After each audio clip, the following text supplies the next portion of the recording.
Hello everybody, this is Gustavo, exam coach. Today I want to talk about the GMAT verbal section. In particular, in this section of the GMAT exam, you will find a type of question which is called sentence correction questions.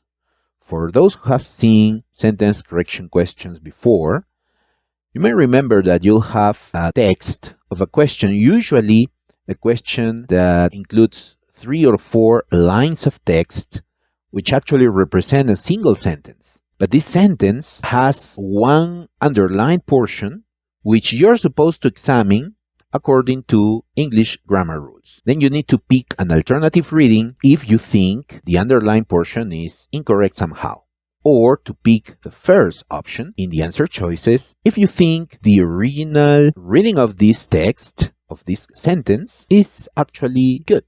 So many times people inform me they feel hopeless when they're seeing these questions in practice, in their mock tests, because they feel they're never getting to the correct answer by knowing somehow which grammar rules are correct, are being respected or violated in the original sentence.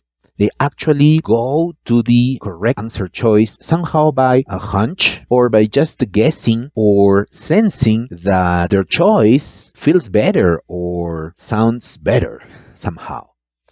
But they cannot tell how or why they would pick such a choice. So you need to be aware that the English knowledge that you need for sentence correction questions is far beyond the knowledge of English grammar that you have when you finish language school. If you learn English as a foreign language, you are like probably only at 60% of the amount of grammar knowledge you need to have in order to nail these questions smoothly, the sentence correction questions.